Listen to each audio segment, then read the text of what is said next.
এক জায়গায় হালকা একটু সুই হাতে নিয়েছিলেন। উনি মাথায় হাত দিয়ে লজ্জা পাইছেন, আমি আর ওইটা বলতে গেলাম না। আমার মতো বুড়ো সাদা লোক এখানে খুব কম। তো এই দিক থেকে অনুরোধ করছি যে আসেন ওই ঠেলা ধাক্কার রাজনীতি এখানে বাদ দিই। আজকে আমি ধন্যবাদ জানাই মাননীয় প্রতিমন্ত্রীকে। সেদিন তিনি আমাকে চাচা বলেছিলেন, জানি না আমার বয়স হতো কিনা। তা আমি যশোরে তাকে বুকে টেনে নিয়েছিলাম, আর তিনি যথার্থই স্মরণ রেখেছেন। যশোরের ডাব থেকে পানি বের করেই আমি ওনাকে পান করিয়েছিলাম।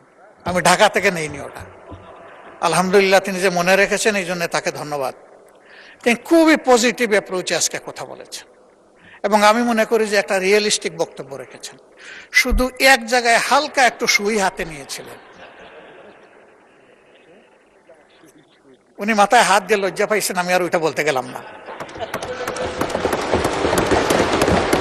আসলে চালাক লোকেরা কি বলে, একটা কঠিন গালি দেওয়ার পরে বলে যে আমি গালি দেওয়া পছন্দ করি না।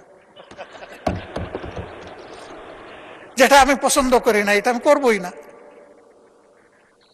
এই সংসদে আমরা প্রথম দিনই অনুরোধ করেছিলাম যে আমরা আসুন জনকল্যাণে কথা বলি। আমরা পরস্পরকে দোষারোপ কিংবা ক্যারেক্টার অ্যাসাসিনেশন আইদার পার্টি ওর পার্সন আমরা ওই দিকে না যাই। কিন্তু এখনো বন্ধ হয়নি। মাত্রা বোধহয় কিছু কমে এসেছে, ঠিক 8 মাত্রার ভূমিকম্প না, কিন্তু 4-5 মাত্রায় এখনো কিন্তু ভাইব্রেট করতেছে। এগুলো বন্ধ হওয়া উচিত। আমরা কনস্ট্রাকটিভ হই, সরকারি দলও কনস্ট্রাকটিভ হোক, আমরাও কনস্ট্রাকটিভ, সেইভাবে বিষয়গুলোকে আমরা রিজলভ করি এবং আমরা পারবো। কেন পারবো না? দুনিয়ার অনেক দেশই তো পারে, তো আমাদের না পারার কি আছে? আমরা এই পারার কালচারে যেতে চাই, না পারার কালচারে থাকতে চাই না। মাননীয় স্পিকার, এটা একটা ক্রাইসিস। আমরা আগেই বলেছি যে এটা আমাদের সরকারের তৈরি নয়, কিন্তু ডিমান্ড ম্যানেজমেন্টে বেশ কিছু প্রবলেম হয়েছে। এই জায়গায় যদি আমরা সবাই ওপেন হার্ট নিয়ে বসতে পারতাম, কথা বলতে পারতাম, যদি কমন প্ল্যাটফর্ম থেকে অ্যাড্রেস করতে পারতাম, মানুষ একটা আস্থার জায়গা খুঁজে পেত এবং আমরা বাস্তবধর্মী অ্যাড্রেস করতাম। আমি মনে করি আজকে যেটা প্রতিমন্ত্রী মহোদয় বলেছেন যে সঙ্গত কারণেই কিছু রেশনিং করা হয়েছে সতর্কতার জন্য, দ্যাট ইজ গুড। সেই কথাটা আমরা একসাথে বলতাম, কিন্তু প্রথম দিন তো এই বিবৃতি আসে নাই। প্রথম দিন এসেছে অন্যরকম। অলরেডি আমার কলিগ বলেছেন, আমরা পাম্পে গিয়েছি, জিজ্ঞেস করেছি যে আপনারা জ্বালানি আগের চাইতে বেশি বিক্রি করছেন। কই মোটেই না, পাই 1/3 বিক্রি করবো কেমনে বেশি? আমরা যা পাই তাই আমরা বিক্রি করি। তবে কিছু অসৎ লোক সবসময় সুযোগ নেয়।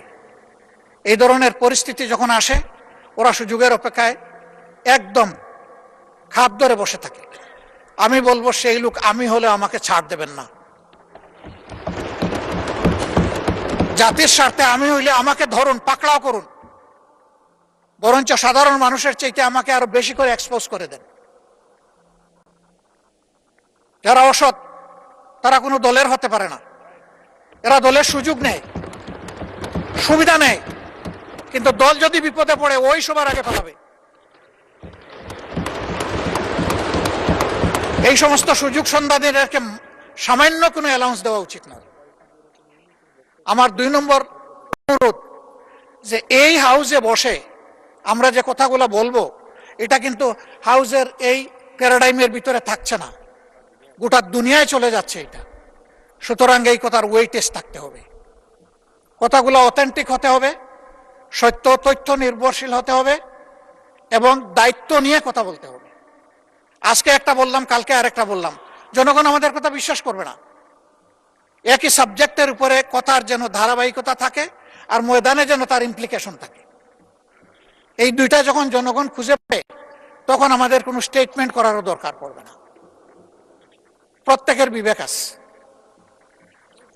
আমরা জ্বালানির ক্ষেত্রে শুধু তেল গ্যাসের চিন্তা করছি, কেন আমরা ডাইভার্সিটি নিয়ে চিন্তা করব না?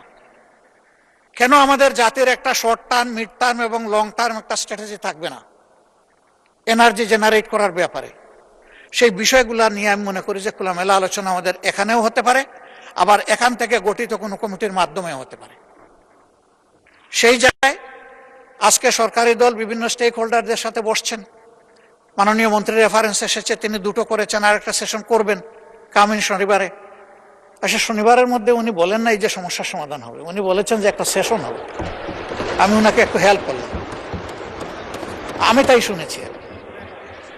তা হ্যাঁ, আমরা কেন জয়েন্টলি করতে পারি না? কেন আমরা যদি জয়েন্টলি করতে পারতাম তাহলে আমাদের ডেমোক্রেসিটা সাস্টেইনেবিলিটির দিকে যাইত, মানুষ আশান্বিত হতো যে ভঙ্গুর ডেমোক্রেসি কোনো একটা জায়গা থেকে আবার রিফর্ম হওয়ার জন্য তারা লোড নিচ্ছে, তারা রিস্ক নিচ্ছে, আমরা তাদেরকে সহযোগিতা করব। তখন রাষ্ট্রের জনগণেরও অ্যাটিটিউডটা হবে পজিটিভ। আমরা ভালো হয়ে গেলে দেশ ভালো হয়ে যাবে, এটাই স্বাভাবিক। এই জায়গাটা যতদিন পর্যন্ত ভালো হতে পারবে না ততদিন পর্যন্ত দেশও ভালো হবে না। আমি কিছু ম্যাটেরিয়ালস আজকে রেডি করে নিয়ে এসেছিলাম, কিন্তু মাননীয় প্রতিমন্ত্রী আমার ম্যাটেরিয়ালস সব কিছু বাসায় দিচ্ছে। আমি আসলে কখনো এটা বলতে চাই না যে আমার গ্লাসের অর্ধেক খালি। আমি সব সময় বলতে চাই আমার গ্লাসের অর্ধেক ভরা আছে, কাজেই বাকিটাও আমাকে ভরতে হবে। আর যদি আমি খালি বলি তার মানে হচ্ছে অর্ধেক যখন খালি বাকিটাও ফেলে দেয়। আমি ওই থিওরিতে বিশ্বাস করি না। আসেন আমরা পজিটিভ অ্যাটিটিউডে, সরকারি দল বিরোধী দল বড় কথা নয়, এই হাউস বড় কথা। এই হাউসকে নিয়ে মুভ করি, আমরা মনটা ওপেন করি। আর আমি অতি বিনয়ের সাথে অনুরোধ করব, বয়স যাই হোক আমার কিন্তু সবগুলা সাদা, আমার মতো বুড়ো সাদা লোক এখানে খুব কম। তো এই দিক থেকে অনুরোধ করছি যে আসেন ওই ঠেলা ধাক্কার রাজনীতি এখানে বাদ দিই।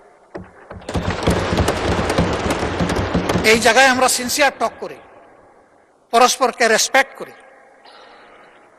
আমরা যদি মিউচুয়াল রেসপেক্টটা শো করতে পারি, পুরা হাউস রেসপেক্টেড হবে। আমরা ওই জায়গাটায় যেতে চাই। উস্কানি আমাদেরকে দেয় অনেকে, এই গরম কাণ্ড ঘটান, ওইটা ঘটান, ওইটা ঘটান, আপনারা কি বিরোধী দল হইলেন? তাই আমি বলি যে ভাই, আমার তো যোগ্যতার পুঁজি এতটুকুই, আপনার পুঁজি দিয়ে যদি একটু সাহায্য করতেন। আল্লাহ আমাকে যে মুখ দিয়েছেন, আপনার দুটি ঠোঁট, তাইলে আমার এখানে জোড়া দিয়ে দেন, আমি আপনার ভাষায় কথা বলবো। আমি তো আল্লাহর দেওয়া আমার জিহ্বা, আমার ঠোঁটের ভাষায় আমি কথা বলবো, যেটা আল্লাহ আমাকে দিয়েছে। তা আমি সবাইকে অনুরোধ করব,